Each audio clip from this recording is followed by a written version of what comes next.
Victims of natural disasters could soon get more financial help from the federal tax code. The Federal Disaster Tax Relief Act could give those impacted by recent disasters more generous tax breaks, which means that they may be able to deduct more of their unreimbursed losses from their income tax. Tax experts told MarketWatch the new law should cover victims of the Los Angeles fires and couldn't have come at a better time.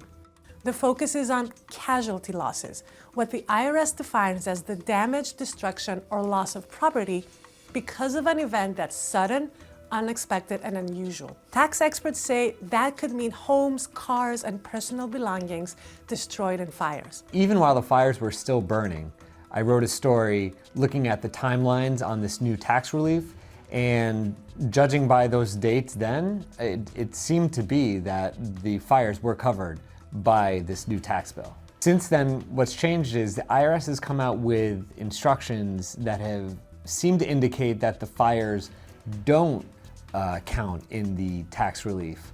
But it's also important to note that the instructions themselves are not legally binding, so now we're in this gray area where it's not entirely clear if they do or they don't apply. It's tough to say if we're going to get clarity on this, especially when Congress has so many other things that they're dealing with right now.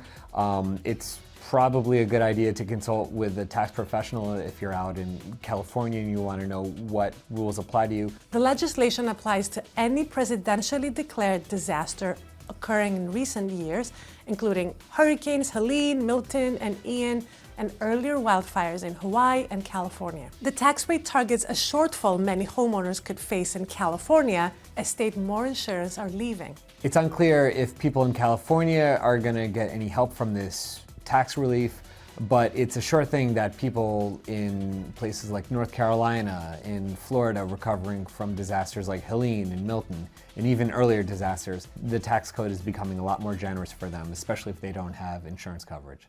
Now, people impacted can take a deduction for casualty losses not covered by insurance in addition to the standard deduction. That means you won't have to itemize deductions to get this extra tax break.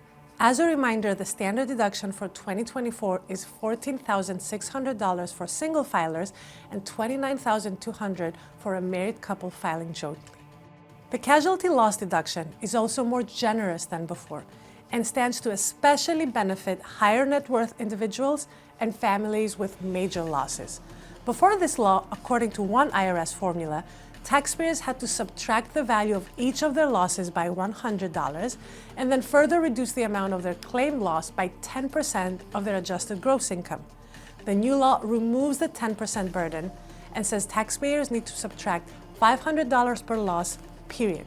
That means someone with unreimbursed losses totaling $500,000 would potentially stand to gain far more than someone who loses only $5,000. Victims can claim their losses in the disaster year or the year preceding it. The new law also says settlement payments for victims of Northern California wildfires caused by utilities are not subject to income tax. Families impacted by the 2023 train derailment in East Palestine, Ohio, are also getting income tax exclusions. The Federal Disaster Tax Relief Act passed with wide bipartisan support. President Biden signed it into law in December and declared a major disaster in California less than a month later. Los Angeles victims also got a reprieve on the tax filing deadline. The IRS and the state of California pushed back the due date for 2024 taxes, normally filed on April 15, to October 15. Payment estimates for people filing quarterly and other tax payments typically due earlier were pushed back too. So if you or a loved one are a victim of a recent natural disaster, filing taxes is probably the last thing on your mind. But if you have losses that were not reimbursed by insurance, these tax breaks could provide much needed relief. So do your research and don't hesitate to speak to a tax advisor if you need more help figuring this out. And if you want more content like this from MarketWatch and the Explainomics playlist, please subscribe and keep checking back for new videos. And we'll see you next time.